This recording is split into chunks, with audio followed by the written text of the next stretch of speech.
हम हैं PSSM। इस कार्यक्रम में आप सभी PMC हिंदी के दर्शकों का बहुत बहुत स्वागत है। इस कार्यक्रम के माध्यम से अनेक मास्टर्स भत्री जी के साथ अपने भावों को प्रकट कर रहे हैं। तो आज हमारे साथ मौजूद हैं श्री आशा जोशी जी। आशा जी, आपका बहुत बहुत स्वागत है। नमस्कार। तो आशा जी, अपने बारे में हमारे दर्शकों को पहले कुछ आप बताइए। नमस्कार सभी को। मैं आशा जोशी भोपाल से।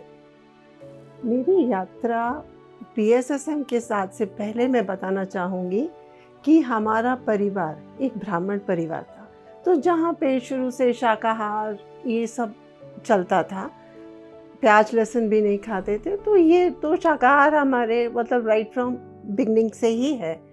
और फिर हमारे जो सबसे पहले हमारे गुरु हमारे जीवन में आए वो थे हमारे अवधेशानंद जी, जिनसे हमने नामदान लिया और उसी परंपरा में पूजा पाठ करना ये सब, मतलब तब तक हम डुअलिटी को नहीं समझते थे, वो बाद में हमें पता चला। तो ऐसे हमारी धीरे धीरे धार्मिक यात्रा शुरू हुई। जो घर में पूजा पाठ चलता था उसी के अनुसार हम कार्य करते थे। धीरे धीरे हम आए, फिर हम शिवयोग से जुड़े। शिवयोग से भी जुड़ने में हम शिवानंद बाबा से बहुत सारी चीज़ें हमें मालूम हुई जिसके बारे में हम नहीं जानते थे, बिल्कुल अनभिज्ञ थे। जिसने हमें चक्रास के बारे में, मेडिटेशन क्या होता है, एक्चुअली ध्यान हम वहाँ से स्टार्ट करना शुरू किए थे। फिर ऐसे ही चलते चलते हमारी मुलाकात वंदना जी से हुई, जो हमारे PSSM की मतलब हमारी मार्गदर्शिका जिसे हम कह सकते हैं। तो उन्होंने फिर हमें इंट्रोड्यूस करवाया, हम रेकी से जुड़े। रेकी से जुड़ने का मेरा एक अनुभव था। मेरे हस्बैंड ने अपनी बॉडी विकेट 2016 में करी थी। उसके बाद में बहुत विचलित, सामान्य तौर पे सभी होते हैं, तो ये अलग कोई मैं विशेष नहीं थी। मैं बहुत अलग और अपने आप को बहुत ही टूटा हुआ महसूस करती थी, समझ में नहीं आता था जीवन कहाँ जाएगा। तो इसी चक्कर में वंदना जी के थ्रू मैं रेकी से जुड़ी। रेकी से जुड़ने के बाद मुझे ऐसा लगा मुझे वाकई एक परिवार मिला। मुझे मेरे माँ मिले, मुझे मेरे पिताजी समान हमारे गुरुजी मिले, जिनके सानिध्य में रहकर मेरे को अपने ऊपर विश्वास आया कि नहीं, मैं कुछ कर सकती हूँ। ये मेरा आत्मविश्वास वहाँ से जागा। उसके बाद धीरे धीरे जब मैंने रेकी लेवल 1, 2, 3 तीनों मैंने अपने पिता समान प्रभु जी के सानिध्य में रह के सीखा, तो उससे मुझे जीवन की एक नई परिभाषा और एक नई आशा चमकी कि नहीं, आई कैन डू समथिंग।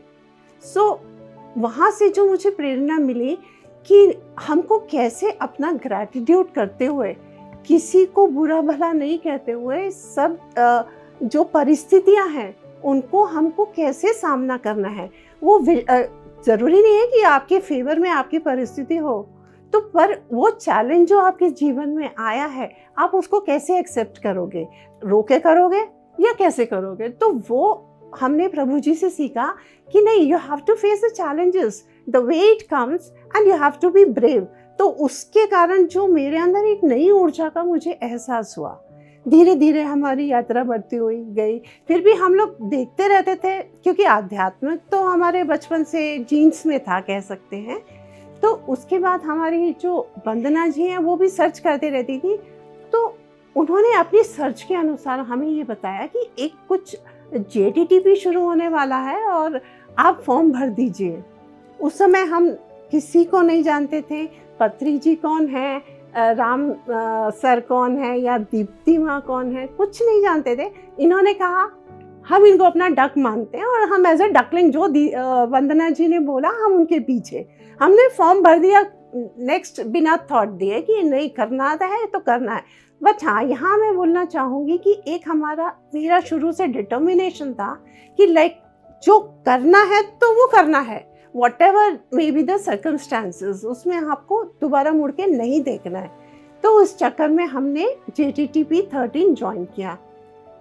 उसमें जो अनुभव हुए, वो मन के अंदर जो जागृति आई कि अच्छा, ऐसा भी ध्यान होता है, एस्ट्रल वर्ल्ड भी कुछ है, एस्ट्रल मास्टर्स भी कुछ होते हैं, ऐसे ऐसे नाम जो हमने कभी अपने जीवन में नहीं सुने थे, वहाँ से हमें दीप्ति माँ के द्वारा पता चले। फिर हम कैसे पिरामिड में आते हैं वो पता चले। फिर हमें पता चला कि ये क्रॉप सर्कल क्या होता है, उसके ऊपर बैठ के हम कैसे आते हैं, पिरामिड में हम कैसे ध्यान करते हैं। ये सब हमारा सिर्फ वर्चुअली जो हम सुनते थे हमारे सेशंस के अंदर वो चल रहा था। हमें बहुत अच्छा लगा। फिर हम धीरे धीरे इसी यात्रा में आगे बढ़ते चले गए। फिर सेठ सेशन सेठ सर का हुआ, फिर उसके बाद JTTP दूसरे हुए। फिर हमको जाने का अवसर मिला ऋषिकेश में। ऋषिकेश का अनुभव एकदम अलग, अनभिज्ञ। और हम लोग को देखा हमने जो स्टेज पे हमारे मास्टर्स थे, मतलब इतने सिंपल और इतने वो कि हमने जो गुरु परंपरा जैसे सुनी थी कि नहीं गुरु से चरण छूने हैं और उनसे दूर रहना है, वहाँ पे सब लोग इतने नॉर्मल तरीके से एक दूसरे को हग करें, मतलब दिल से स्वीकार करना जिसको अपन बोल सकते हैं, वो उस तरह का हमें अनुभव लगा। तो ऐसा लगा कि ये हमारा परिवार है। वो परिवार जो ब्लड रिलेशन है वो तो दैट इज़ डिफरेंट, बट ये हमें एक नया परिवार हमें मिला। तो उसके चलते हुए वहाँ पे भी हमें बहुत अच्छे अच्छे अनुभव हुए, जिसमें हमें दीप्ति माँ ने बोला, एक मेरे साथ कुछ हुआ था तो जिसमें मेरा बैग घूम गया था, तो जब मैं दीप्ति माँ से मिली तो I was very upset. Deepti माँ ने बोला ध्यान करो। मैंने बोला दीप्ति माँ बोल रही ध्यान करो, मेरा ध्यान तो सारा बैग में है, चलो वो करके, क्योंकि वो उन्होंने कहा है तो करना है। वो हम बैठे। फिर ऐसी शाम को टहलते हुए गंगा जी के किनारे शंपा मैम मिली। शंपा मैम से भी ऐसी वार्तालाप करते हुए अपना रोना थोड़ा सा, क्योंकि मन में दुख तो था, तो वो दुख के कारण हमने उनको बोला कि ऐसा ऐसा हुआ है। तो शंपा मैम ने बोला ध्यान करो। मैंने कहा अरे वाह, ध्यान से सब कुछ हो जाता है क्या? तो फिर उन्होंने बोला क्योंकि मास्टर है, और उन्होंने ये भी बोला साथ में कि देखना ये बैग आपका आपके पास आएगा। तो हमने कहा, मुझे उस समय तो ऐसा लगा कि ये इट इज़ वेरी, उन्होंने शायद मुझे शांत करने के लिए बोला, जो मैं बहुत अपसेट हो रही थी इसके लिए उन्होंने बोला। फिर भी हम बैठे, हमने ध्यान किया। उसके बाद वो सूफी गायन जो भी उनके कार्यक्रम थे वो सारे अटेंड किए। उसके बाद धीरे धीरे हमारा जो अपना परिवार था, जो भोपाल से हम लोग गए थे, उनके साथ मिल के बात करके मैं भूल चुकी थी अपना वो बैग वाला एपिसोड को। बाद में इसी तरह से हमारी यात्रा जब समाप्त हुई तो आप बिलीव नहीं करोगे हार्दिक जी, ट्रेन के अंदर जब हम वापस भोपाल आ रहे थे तो मेरे पास फ़ोन आता है BSSM से, मैं शुभम जी बोल रहा हूँ और ऐसे ऐसे कि आपका बैग है, हमने देखा। मैंने कहा हाँ। तो बोले आप बिल्कुल वो मत करें। हमने कहा हम तो अब भोपाल की ट्रेन में बैठ चुके हैं और दिल्ली कैसे आएंगे? वो लोग आप जब भी आए वो बैग हमारे पास सुरक्षित है। तो इस तरह से जो मेरा फेथ बढ़ा, लाइक आपको मैम मिली, दीप्ति मैम मिली, उन्होंने कहा ध्यान करो, शंपा मैम ने बोला ध्यान करो, और ध्यान से सब पॉसिबल है, ये मैंने तब जाना कि अच्छा ऐसा भी हो सकता है, क्योंकि ये मेरे साथ यथार्थ में हुआ। तो वाकई में खोया हुआ जो आपका बैग था वो आपको ध्यान के माध्यम से ही मिला हार्दिक जी। और इतना आश्चर्य है कि वो बैग खुद चल के मेरे पास आया। क्या बात। आशा माँ हमारे ऊपर ही रहती है, एक और हमारे अपने PSSM से जुड़ी हुई हैं, वो भी आशा ही है। उनका किसी कारण से दिल्ली जाना हुआ और वो बैग मेरा कलेक्ट करके मेरे घर पे खुद लेके आए। अब आप बताओ, इससे ज़्यादा ध्यान के चमत्कार आप, मतलब ये तो मेरा अपना स्वयं का एक्सपीरियंस है। सही बात। इसी तरह हम जुड़ते गए। फिर मैंने स्वाध्याय सीरीज़ करी, उसमें मैंने न्यू एनर्जी के ऊपर वो स्वाध्याय सीरीज़ में करना है, जो कि अभी ख़त्म होने वाली है। अध्याय उसमें थोड़े से बाकी हैं रिकॉर्डिंग के, तो वो भी हमारा पूरा होने वाला है।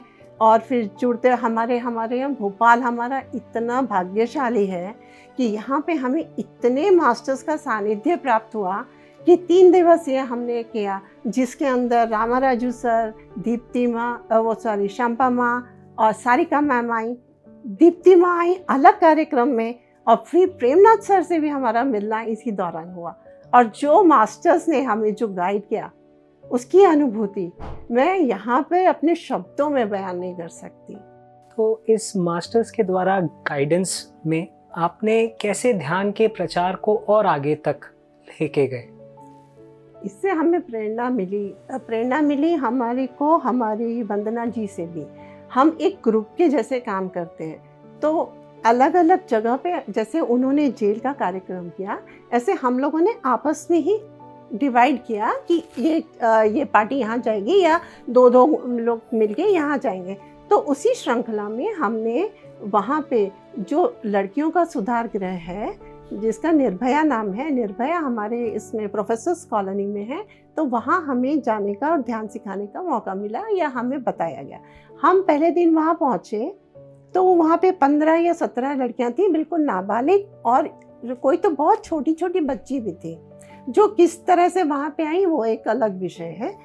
इसी में मैं जोड़ना चाहूँगी, जब हमारा पहला दिन था तो वहाँ पे एक बच्ची थी जिसका मैं नाम नहीं लेना चाहूँगी, तो उसके अंदर इतना क्रोध, इतना उसमें वो था कि मैं उसको शांत करना चाह रही थी। मैंने उसका हाथ पकड़ा, मैंने बोला बेटा शांत हो जाओ, ध्यान करते हैं अपन। तो उस समय उसकी सिचुएशन ऐसी थी कि वो मेरी कोई बात सुनना ही नहीं चाह रही थी। तो उसका ये कहना था कि नहीं, ये सब बेकार होता है, क्योंकि बच्चे घर से अलग होते हैं, उनको वो माहौल मिलता नहीं है। उनको लगता है वो जिस परिवेश में है वो एक जेल है उनके लिए।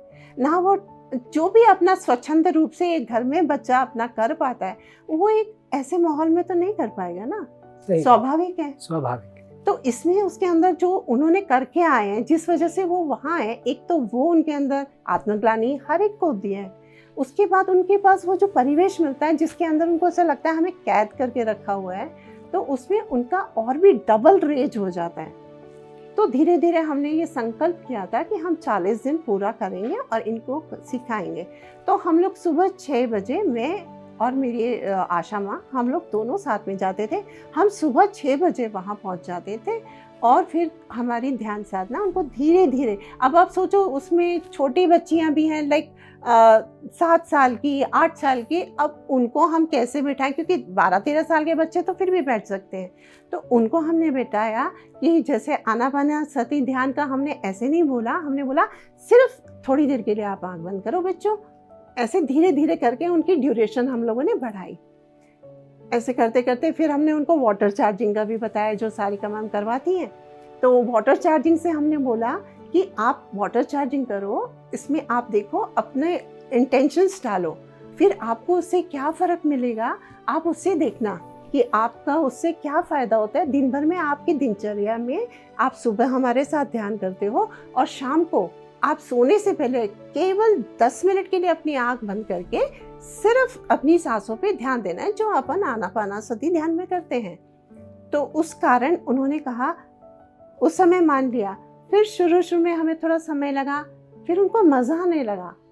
और बीच में हार्दिक जी आपको क्या बताएं कि बीच में बच्चे आके बोले, मैम आपको मालूम है आज मेरी मम्मी का फ़ोन आया था। क्या? तो उस समय ऐसे लगता है कि हम कुछ कर पाए क्या इनके लिए, इन बच्चों के लिए जो अपने घर को मिस कर रहे हैं। बहुत एक असीम शांति का एहसास होता है। तो फिर कुछ बच्चे बोले, मैम हम भी घर जाना चाहते हैं। सबकी इच्छा ये थी, घर सब जाना चाहते थे, पर किसी का कुछ प्रॉब्लम थी, किसी के पेरेंट्स ही नहीं थे। वो छोटी बच्ची जिसका बता रही हूँ, उनके दोनों पेरेंट्स नहीं थे, वो किसी मतलब डेथ हो गई थी उनको, तो उसको सुधार गृह में, मतलब वो ऐसी बच्ची बाहर घूम रही थी तो उसको पुलिस वहाँ उनके पास छोड़ गई थी निर्भया सेंटर में। तो वो भी कह रही है मुझे घर जाना है, सबको घर जाना है। हमने कहा सब ये इंटेंशंस डालो कि आप ऐसे ऐसे करके घर जाओगे। तो फिर इसी तरह हमारे बहुत 15 दिन के बाद ऐसा लगा कि वाकई सुधार है। अब वो कह रहे हैं हमें करा, हम रात को भी मैम करते हैं, हमने कॉपी में भी लिखा है। ऐसे ऐसे करके उन्होंने जो अपने अपने अनुभव हमें बताए, बहुत अच्छा लगा।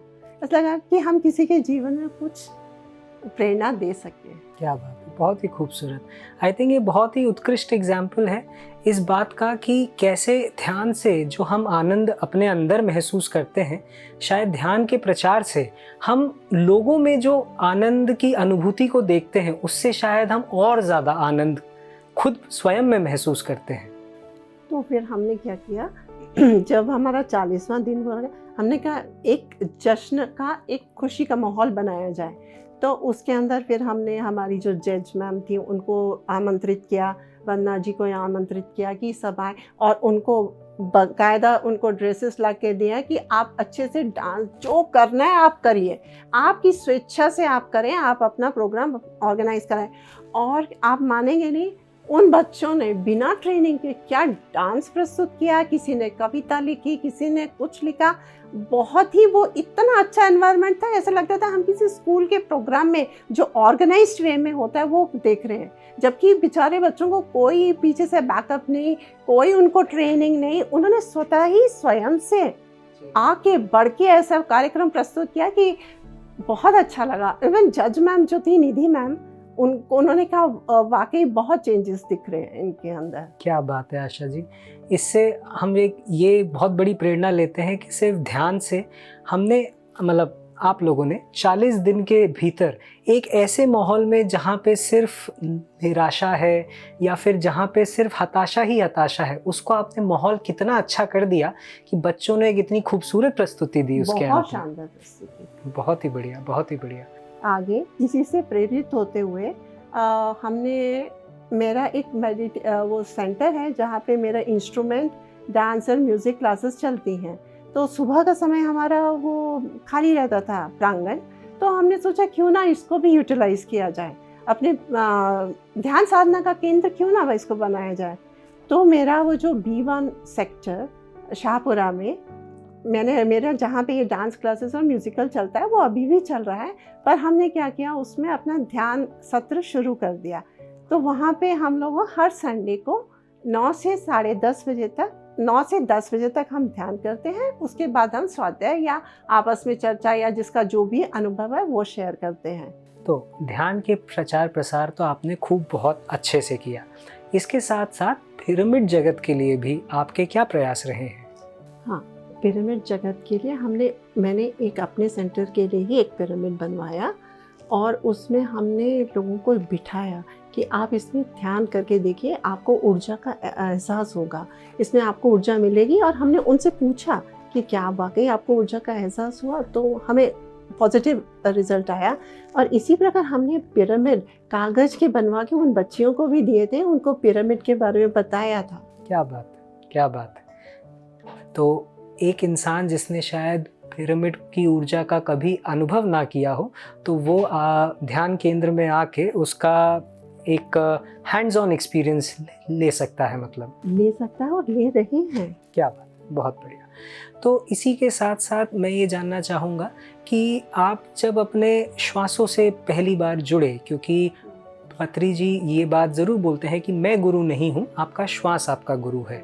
तो ये कॉन्सेप्ट जब आपके सामने फर्स्ट टाइम आया, तो आपका पहली बार सांस से जुड़ने का क्या अनुभव था? बहुत आश्चर्य हुआ, क्योंकि जो हम लोग ध्यान सुनते आ रहे थे किसी मंत्र से, किसी चैंटिंग से या इससे या गुरु मंत्र से, तो ये बिल्कुल ही मेरे लिए एक अलग अनुभव था। सिर्फ सांसों के साथ जुड़ के कैसे ध्यान हो सकता है। पर जब हम उसमें उतरे और हमने उसकी गहराइयों को देखा, तब समझ में आया कि कितना सिंपल है, ये तो हम कर सकते हैं। सिर्फ सांसों पे ध्यान रखना है और कुछ भी नहीं। तो पत्री जी से जब आप फर्स्ट टाइम मिले, क्या, क्योंकि हर इंसान के मन में गुरु की एक छवि होती है, तो क्या पत्री जी उस छवि में फिट थे या वो थोड़े अलग थे? आपके क्या अनुभव थे उनके साथ में जब आप फर्स्ट टाइम उनसे मिले? गुरु से हमारे जो अपने इंडियन कल्चर में एक इमेज आती है, एक अलग व्यक्ति, अलग प्रभुत्व वाला, अलग मंच पे बैठा हुआ जिसके सामने सब झुक रहे हैं और दूरी बनाए रखे हैं जी। पर यहाँ पे एक्सपीरियंस बिल्कुल डिफरेंट था। जब हम ऋषिकेश में गए, हमने देखा कितने आराम से सर बैठे और सब मिल पा रहे हैं उनसे, हमारा भी उनसे मिलना हुआ। इतने अच्छे, इतना सहज कि हमें लगा ही नहीं कि गुरु हमारे जैसे आप भी शायद थोड़ी दूर बैठे हैं, हम ऐसे सामने बैठे हैं और वो पूछ रहे हैं कैसा लगा, कैसा अनुभव। मतलब बिल्कुल नॉर्मल टॉक्स, कोई हाई फाई नहीं, कुछ ऐसा नहीं कि जैसे करते हैं बोले सब आंख बंद कर लो। उसी समय उन्होंने फिर हम लोग को, हम छत पे जितने लोग थे हम बैठे, उन्होंने हमारे को थोड़ी देर बिठा के ध्यान कराया। और जैसे वो देखते हैं जी, वो देखे और इतना अनुभव उसी में, बस हम लोग को ऐसे लगे कि हमें तो पूरा संसार ही मिल गया है। वो क्षण ऐसा था कि वो कभी भूल नहीं सकते। उसके बाद फिर एक और जगह हमें मिलना हुआ। बाई चांस वो क्रॉस कर रहे थे और अचानक हुआ, तो वो ऐसे हाथ बढ़ाए और हम आए थे तो उन्होंने हाथ पकड़े, तो ऐसा लगा कि सारी सृष्टि हमारे हाथ में आ गई है। बहुत ही खूबसूरत, बहुत ही खूबसूरत। तो जब अपन को यह सुनने में आया कि भतरी जी ने अपने प्राण त्याग दिए हैं, तो उस समय आपके मन में क्या भाव आए, क्या विचार आया?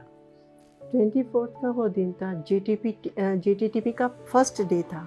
हम लोग वो अटेंड तो सुबह किए थे, तो शाम को बहुत अनईजी लग रहा था। तो मुझे लगा आज सुबह जल्दी उठे हैं तो शायद इस कारण होगा कि बहुत दिनों बाद हमने फिर JTTP अटेंड किया था। अच्छा नहीं लग रहा था, कुछ अंदर से हो रहा था कि मन एकदम व्यथित जैसे रहता ना, कि कुछ भी नहीं अच्छा लग रहा उसमें, बिल्कुल ऐसा लग रहा टोटली साइलेंस में आप चले जाओ, ऐसी अनुभूति हुई। फिर 5-5:15 के करीब मोबाइल देखा तो उसमें कुछ सूचना मिली, तो पहला विश्वास नहीं हुआ, क्योंकि देखिए है तो इंसान ही ना, तो एकदम से हम उनसे तो जुड़े हुए हैं, और एकदम से जो व्यक्ति क्या हमारा सब कुछ, जिनको हम सब कुछ मान के अब आगे अपने पद पे बढ़े थे, और एक अचानक से आपको मिलता है कि अब वो नहीं है, तो उस समय जो फीलिंग्स होती हैं एज अ ह्यूमन बीइंग, वो मेरे साथ भी हुई। मैं बहुत व्यथित थी और मुझे बिल्कुल अच्छा नहीं लगता कोई हमारे घर में, तो मैंने उनको भी बताया कि ऐसे ऐसे हुआ मेरे को। फिर धीरे धीरे जैसे जैसे दीप्ति माँ की बातें सुनी, राम सर से सुनी या वंदना जी से, फिर हम लोग आपस में बात किए, तो बोले नहीं ये तो उत्सव है, इसको ऐसे करना है। तो करते करते धीरे धीरे हम उस व्याकुलता से शांत हुए कि हाँ ये तो दिस इज नथिंग, हम यही सुनते आ रहे हैं ना कि ये होना है, और आत्मा कभी मरती नहीं है, we are all there, only thing कि बॉडी वेकेट होती है, वो दूसरी उसमें आ जाती है। तो पत्री जी तो हमारे साथ ही हैं, हम क्यों ऐसे सोच रहे? तो ऐसा करके अपना मन शांत हुआ। और अभी भी वास्तव में जब हम मेडिटेशन करते हैं जहाँ पे हम, तो मुझे कल ही ये एहसास हुआ, और मैंने बोला जब हम मेडिटेशन करा रहे थे तो हमने बोला कि मुझे ऐसा एहसास हुआ है कि पत्री जी हमारे बीच में आके बैठ गए हैं, तो कृपया आप भी उनके साथ जुड़े, अपनी सांसों का ध्यान रखें, और उनके साथ ऐसे कि वो हमारे बीच में आके वो भी बैठे हैं। ये एहसास हुआ, और सबको हुआ। हमने पूछा तो 1-2 लोगों ने बोला कि हाँ उन्हें भी इसकी अनुभूति हुई कि पत्री जी साथ में आके हमारे साथ बैठ के ध्यान कर रहे हैं, तो वो कहीं नहीं गए हैं। क्या बात है, यानी कि जाने के बाद भी आप उनसे जुड़ाव महसूस, आप क्या, मेरे हिसाब से तो हम सभी उनसे जुड़ाव महसूस करते ही करते हैं। तो जाते जाते आप अपने प्रिय पितामह के लिए कुछ शब्द अपने, या ये यूँ कहूँ कि कुछ भाव अपने शब्दों के प्रति अगर आप कुछ कहना चाहें तो? ये एक ऐसा विषय है कि वो तो हमारे दिल में ही है ना, हमारे साथ है, तो उनको तो हम अलग मानते ही नहीं हैं, शाश्वत हमारे साथ हैं, हर पल, हर चीज़ में, हर कार्य में। तो उनके बिना हम सोच ही नहीं सकते कि वो है ही नहीं, ऐसा नहीं सोच सकते ना। तो उनके और शब्दों में पत्री जी को बयान करना, उसके लिए मैं क्षमा चाहती हूँ। वो हमारे साथ हर पल थे, हैं और रहेंगे, हम सबके साथ। बहुत ही बढ़िया, बहुत ही बढ़िया। तो आशा जी, बहुत बहुत धन्यवाद आपका यहाँ आने का और हमारे साथ अपने अनुभवों को साझा करने का। धन्यवाद मैं आप सबका कि आपने मुझे यहाँ पे इस मंच पे आमंत्रित किया और पत्री सर के लिए कुछ बोलने के लिए कहा, जो हमारे हमेशा हमारे दिल में थे, हैं और रहेंगे। इसी से मैं कंक्लूड करती हूँ। धन्यवाद। बिल्कुल। तो जैसा कि दर्शकों हमने ये देखा कि पत्री जी भले ही हमारे बीच आज नहीं है, लेकिन ये हर एक मास्टर अपने मन में सिर्फ और सिर्फ सोचता ही नहीं है, इसको महसूस भी करता है कि पत्री जी हमेशा थे, है और रहेंगे। तो आज के इस एपिसोड में बस इतना ही। अगले एपिसोड में फिर से मिलेंगे, तब तक के लिए जुड़े रहिए PMC हिंदी से।